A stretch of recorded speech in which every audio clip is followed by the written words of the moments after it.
This is G, and you're watching Allastrology.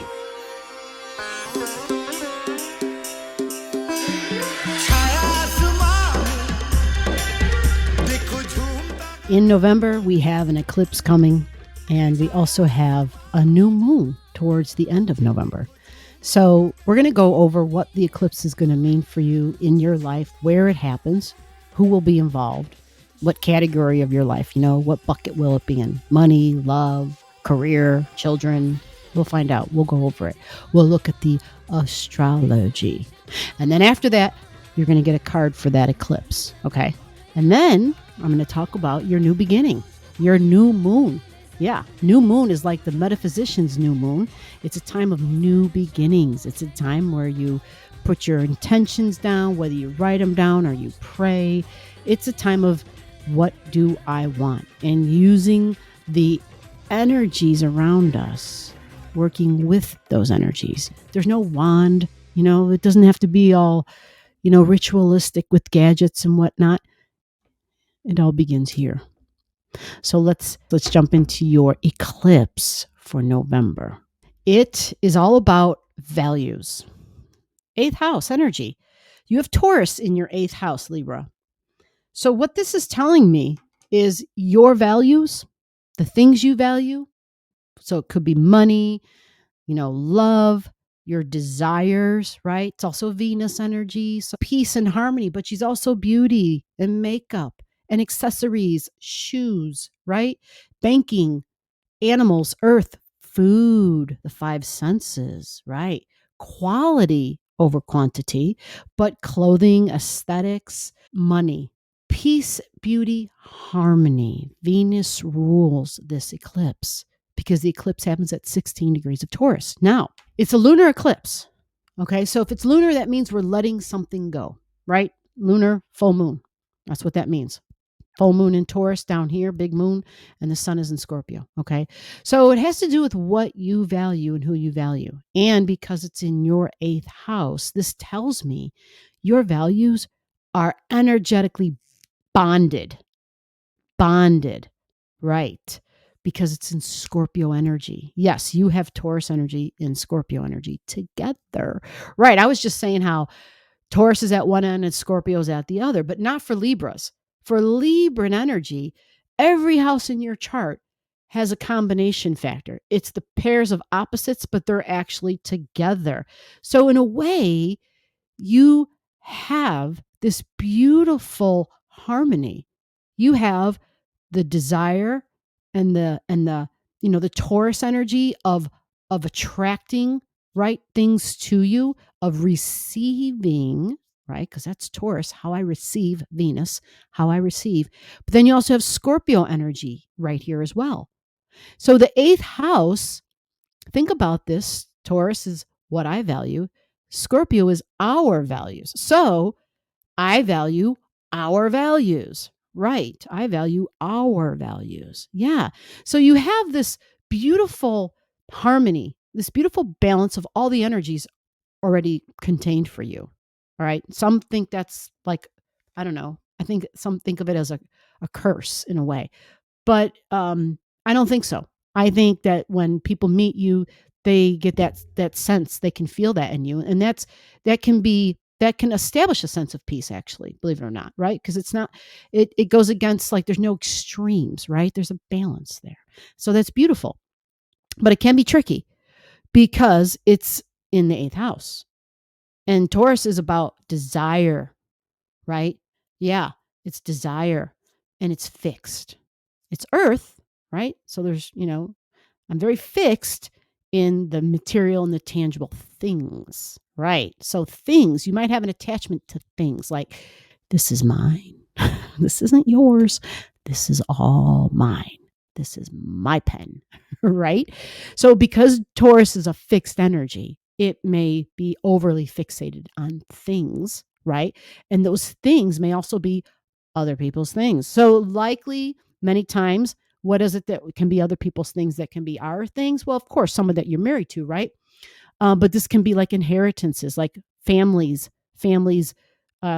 estates, money, whatever the hell, like rings and jewels, right? Venus, absolutely, right?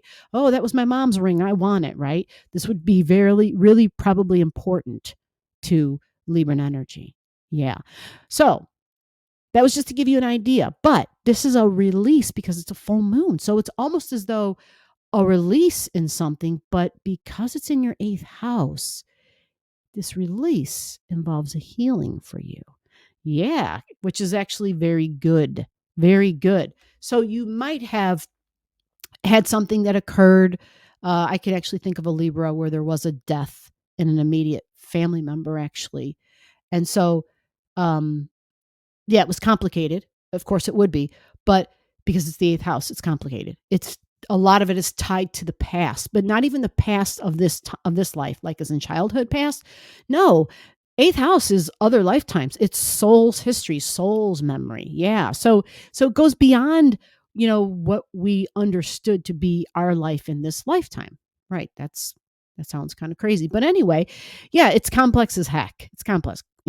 So a healing can come because there's a value, something you used to value that you're going to be releasing and letting go. And it was energetically bound with your emotions, right? And so when we do that, we don't realize when we do that with things or with people or with hurts and wounds, because it's Scorpio. So typically those energetic things, that intense stuff, comes from some sort of an event that happened, like a pain, right? I know I've talked about this before for Libran energy, but because it's an eclipse, it gives us the opportunity to release even more. It's this full moon, right? The blood moon eclipse. It gives us the opportunity to release even more. Okay. So it's like outdated values, possibly. So for some folks, they may be purging. They may be like, I got to get rid of this. I got to get rid of that. They might be literally saying, I don't need 300 of these, do I? Right. It might be something like that, because it definitely is something that's mine, even though I just explained how complex it is and it's really ours, right? But there's probably some outdated values. And those outdated values, because it's Taurus and Scorpio in your eighth house together, were the foundation of them was literally the past, your soul's history. Yeah. So great opportunity for healing. Okay.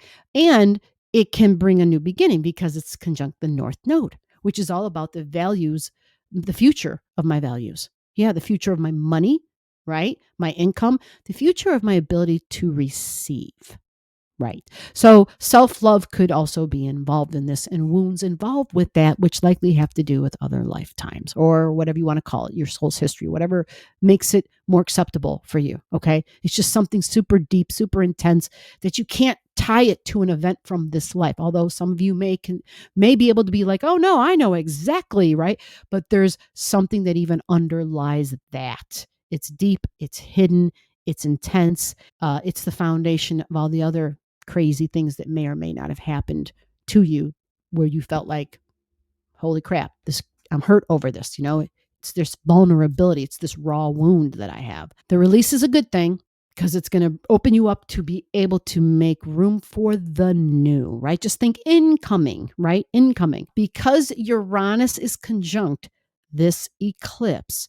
If you have something at either 12, 13, 14. Actually, how about we do it like this? Well, yeah, I was saying a 2-degree orb, but there is so much involved with this eclipse at both ends, Scorpio and Taurus. So that would mean your second house and your eighth house. There's so much involved at both ends. We literally have like this tug of war going on between my value and our values in general, right? Honestly, we're going to give a degree orb, right? 12, 13, 14, 15, 16, 17, 18 degrees. Yeah, even 19 degrees. I mean, I hesitate to do that, but I got to be realistic. And I think that is being realistic. It could be intense. It could be powerfully intense because it's in your eighth house. And Uranus is there, which means it could be something that is surprising. It could be something that shakes you up, right? Something that wakes you up. And chances are, so that you're not freaked out too hard, right? You may have already started sensing it or getting information or experiencing a little bit of it even before this eclipse happened. It's November 8th, okay? Let's go over a little bit more of the Venus words. Quality in the 5 senses. when we talk about five senses, everyone always is the typical stuff, this the sight, the smell, the taste, the hearing, right? The touch, right? The typical five senses. But you, because it's in your eighth house, what's the eighth house? The other side. Yeah. That is the astral realm. That's the eighth house. It's like I can talk to dead people. I can talk to loved ones who have already passed on. I can talk to the spirit realm. Absolutely, because you have Taurus there. It's energy. It's Taurus, which is material and tangible, but it's also desire. But remember, it's in the eighth house of Scorpio, which can penetrate other people's energy. It can go deep, meaning they've passed on, but I still have a bond to them, an energetic bond. So if I'm talking about them, if I'm invoking them in some way, talking about, they can appear and I can hear, right? I can communicate, right? So this is actually a great location for someone who wants to do like mediumship work or psychic, whatever. So I just wanted to mention that as far as with the five senses. You may have a visitation from a past loved one. Okay. Now, the shock and the surprise could be that. It could be, but the shock and surprise is more of a Uranian energy, which is, Uranus. So it could be from an authority figure, which could be like a boss or a parent or either a husband or a wife or someone of the clergy, but it's something that is a little disruptive, something that goes against the grain because it's Uranus. It's like that rebelliousness. Okay. Uranus can tend to be cool and distant. It's a fierce independence energy. It wants its freedom. Social causes. It's all about inventions and mass transportation. The airlines, right? Solar, hydrogen, advancements for humanity. It is rules, but I'm here to break the rules and I'm saying, hey, here's the new rules. Right. So there might be something that happens that is within that realm of it's somehow disruptive, yet it's somehow trying to strike off with this new, exciting, different thing. So just think about that. If you've lost somebody, if you were surprised, it would have been somebody older because that's Uranus energy. It's someone who's older because back in the ancient day, that was Saturn as the ruler. So not just an authority figure, but somebody who was technically older by age or they were just smarter or appeared older. It could be both though, actually. But time, it's about time too. So something involved with the time here and possibly something from the past. So keep all those different keywords in mind with your Taurus and your Scorpio energy. You are a complex human being. But think of it as a release and a let go for something new, making room for something new. It's your values, but it is absolutely tied to wounds of the past. And so this is a wonderful time for those new beginnings. Okay, let's pull you a card. All right. So let's get those mixed up. Let me listen to what they tell me to do. They tell me to simply split this and pull the card on top. Okay. Split it. Just did that. Put those to the side. And we're going to give you this card right here on top. I always feel like I'm doing it awkwardly. And what do you got? Are you ready? I like this a lot for you. Mercury and Neptune, Pisces and Gemini. This is a beautiful card, okay? It's kind of like, there's those angelic wings in the background. This is a very high energy coming through. This is not what we would typically think when we think of Gemini and Pisces, because Gemini squares Pisces typically. But does this card show us a square energy where it looks difficult and stressful? We've got two individuals holding hands, masculine and feminine energy, the duality of the Gemini energy. Right. So, angel wings you see in the background. You see like the halo, the rainbow halo almost there. This is a higher frequency of Gemini energy. When Gemini energy is operating on a high level, on a very high level, it comprehends the duality of one's self. It sees how it may be contrarian at times, right? And it likes even to debate. It likes, and it may not realize it, right? But when it's operating at a high level, it sees how because the owl is the Gemini energy, okay? And what does an owl do? The owl can spin its head where it looks like it's spinning at 360 degrees. And it has a great perspective. It sees both sides. So it's not about let's kill each other because we don't agree. It's saying, I could see how you could think that. That is an elevated Gemini energy. Because see, Pisces is about peace and understanding. Yeah, right. The reality is that truth is gray. It's not red or purple or black or white. I didn't want to use those colors. It's not sweet or salty. Yeah. It's a combination of all of that. That is what life is. It's 360 degrees. It's not just 90 degrees. And Gemini energy tends to be that contradictory energy where it just points out, actually, where when it's in a conversation, it'll say something and it'll automatically take the opposing view just to take the opposing view because it really likes an intellectual debate. It's not trying to be mean. It likes an intellectual debate because it's an intellect. Yeah. It doesn't mind that its own thoughts are challenged. It kind of looks for that. It kind of instigates that too. So this is about the unity and the understanding. Yeah. So this is super, really, really beautiful for you. And this even kind of supports what I already said in a way about possibly channeling. I didn't use the word channel, but when I see this, I think channeling. Because I don't, I said talking to dead loved ones, but this is higher than that. This is divine energy here. This is higher than that. Yeah. Sometimes people get confused. They think if a loved one has passed on and they're communicating with us, that what they're telling us is coming from this high place, and it's not. They're still your dead loved one. Yeah, they're still your dead loved one. It doesn't make them less. It just means they're not divine the way we use the word divine. How about that? Okay. Where we're just like, oh my God, it was the word of God or Allah, right? Or creator spoke directly to, you know what I'm saying? This card suggests that higher frequency. Higher frequencies, yes, coming through and enabling you for that healing and that release, your 8th house, the eclipse energy. Beautiful card. You have beautiful support. This says accept the duality of yourself. It's not a curse. Think about how it can elevate, and it goes to the Pisces energy of understanding. That's the purpose of being able to see all the different degrees. Let's discuss your new moon. I know this might seem complicated because I talked about the eclipse as a release and also kind of like a new thing, because it is, right? But it was more of, because it's for you inside of you, that was more of an internal psychological thing happening, okay? A healing.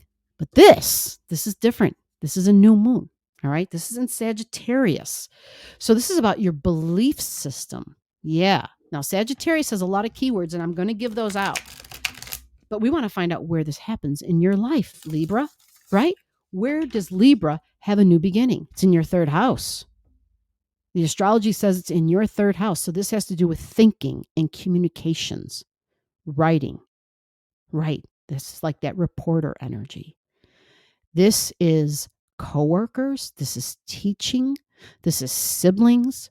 Yep. Neighbors, your local community. And it's Sagittarius energy, right? So lots of talking and communication with neighbors, big time. Like that's going to be super important to a Libran energy, right? To be within a community, that's going to be important. Good conversations, right? Cup of tea, some cookies, right? Absolutely. Getting together, talking, having a good time, exchanging ideas, really liking the exchange of ideas and beliefs. But in particular, it can be considered political because this is like Sag, and so Jupiter is there, so it can be political. But more specifically, the judges, right? The justices, the people who make laws, right? This is that energy. But it's beliefs too, and it's religion and spirituality. So, are you religious or are you spiritual? Are you both? Is there a difference? Right?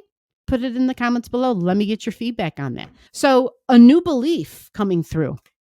Right. And this happens in Sag at 2 degrees, right? It's technically 137 or 157 I have written there. And this is in your third house of talking and communication, your mind, how you think. Changes are coming. We are all going to be, the way we think about things is definitely changing. And so for you, this is in your third house. So possibly your daily routines changing, or I should say the way you communicate on a daily basis, right? And so maybe with your coworkers, if maybe you don't have a coworker, maybe you're going to get a new coworker, something you're learning. It's learning. It's also sales. Yeah.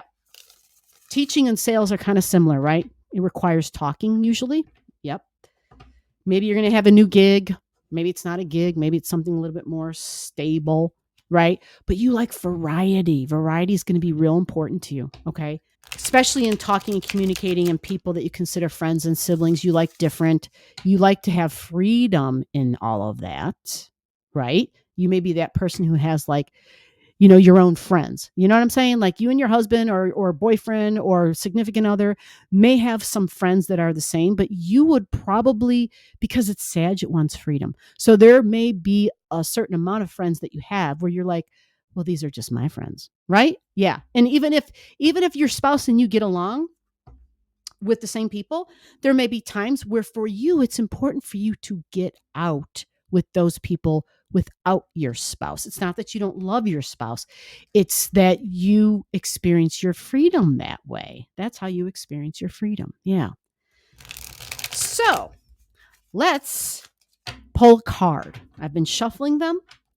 And if you have any questions about anything I've said so far, you need, like if I wasn't clear enough or you were confused or just comment to me so I can get that to you so I can respond back and help you to better understand where this new beginning is or anything I even talked about with the eclipse and your release and your let go.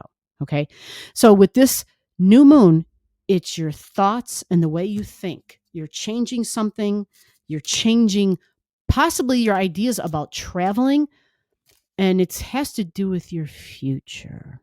Yeah, the future of teaching, the future of your beliefs, I keep hearing all of a sudden the future of the future. So I'm just going to include that. And that is a Sag keyword. Sag is normally known as prophetic, like being able to, they have that foresight. They get information about the future. That's Sag in general because they can see the big picture. Like it's Sag, it's Jupiter, so it's really high up there. It sees everything. It doesn't see just the details. It sees everything. And what's fascinating is that you've got it in the house of Mercury, which is the details. So yeah, wow, lots of details. Wow. So remember, there can be exaggerations here. All right. There can be exaggerations because it's Jupiter and they're telling me to make sure that I mention that. But yeah, let's pull you a card already. I heard split it one more time. No, they said shuffle one more time. I'm sorry. I hear a lot fast and it's confusing at times. So they said to give her a little bit of that, give him a little bit of that, give them a little bit of that. And to not do anything, pull right from the top. Are you ready? This is a Sagittarius and a Scorpio card. This card is so dark in its color, and some may feel that it's dark. Sagittarius energy, this is where this is it, right? I talked about the new moon in Sag. It is spirituality and religion. And you see how there's some like ancient stuff here. Maybe it's not ancient though. I don't know. We have Jupiter on the card. We have the Sag. We also have the moon and we have Scorpio. So it's definitely emotions. Yes. This card is showing that this new beginning is supporting your emotions and your future of your beliefs are tuned into this too. Something is changing. There's old ways of things being, right? That Scorpio, Taurus and Scorpio eclipse, because you have both energies in the same location. they're combining this on this card for you. Yeah. So this is really going to be a grand new beginning. They said, I'm hearing that the darkness isn't like, oh, scary dark energy. It's a heaviness. And that without you realizing, or they're saying you probably realize, but it's a combination factor because you're complex.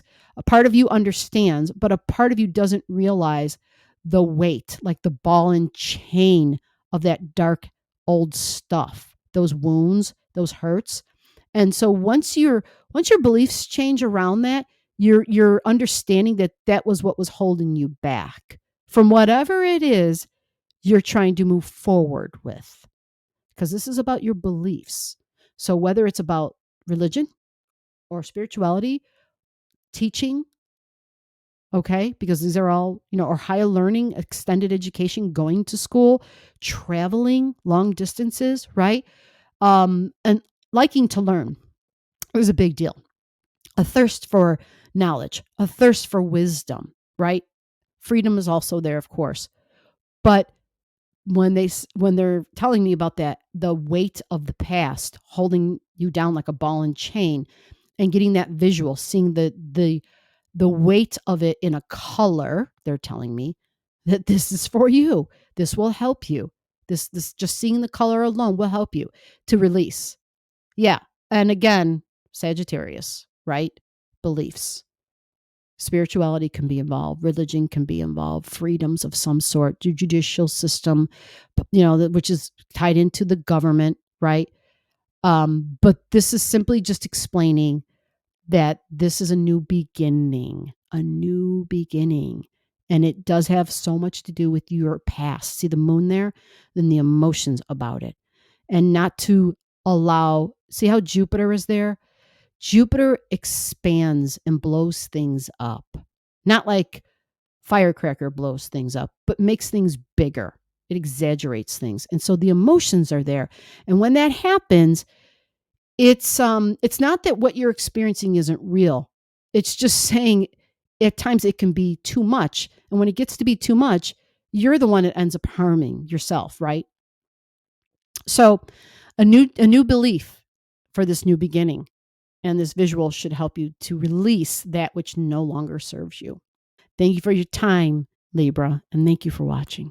So below the video, I'll have all the degrees for those of you who like to pay attention to the degrees in your chart. Again, if you don't know and you want to know, just comment below.